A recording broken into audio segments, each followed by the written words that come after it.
If you look to the south of Spain, you'll see a small striking rock jutting out of the Mediterranean, Gibraltar. But what many people don't realize is that this tiny territory is British and has been for over 300 years. But why does Gibraltar still belong to Great Britain, even though it is geographically so far away?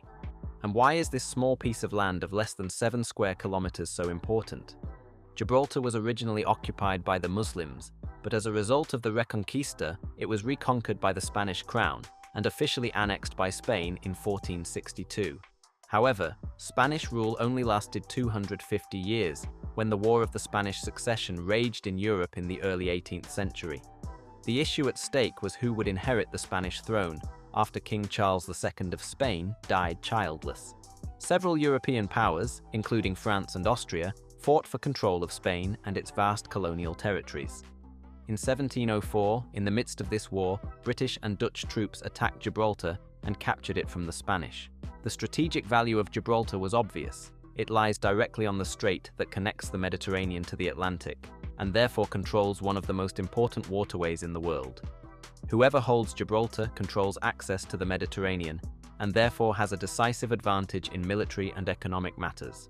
In the Peace Treaty of Utrecht in 1713, Gibraltar was officially ceded to Great Britain. The Spanish were anything but happy about this, but the treaty secured Britain the right to own Gibraltar forever. Since then, Gibraltar has been a British overseas territory. In the centuries that followed, there were repeated tensions between Great Britain and Spain. The Spanish tried several times to recapture the rock, including a famous siege in 1779 that lasted 3 years. However, the British successfully defended Gibraltar. Over time, the fortress was increasingly fortified, and Britain invested heavily in the expansion of the military base. Gibraltar played a particularly important role during the 19th century and in the Second World War. Britain used the base to maintain its control over the Mediterranean and to protect itself against potential threats.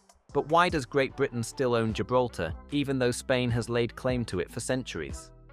One reason is certainly the strategic importance that Gibraltar has for Great Britain. Even today, the strait is still one of the busiest shipping routes in the world.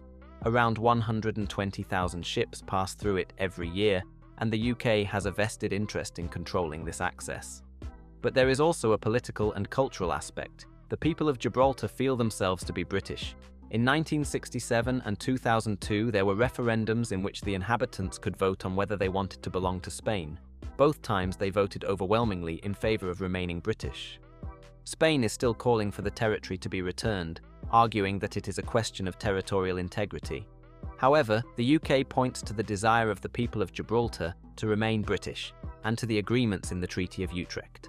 Another problem in the context of the EU is the issue of sovereignty. Gibraltar was a particular point of contention during Brexit in 2016, as the majority of residents voted to remain in the EU in order to gain economic benefits from free movement with Spain.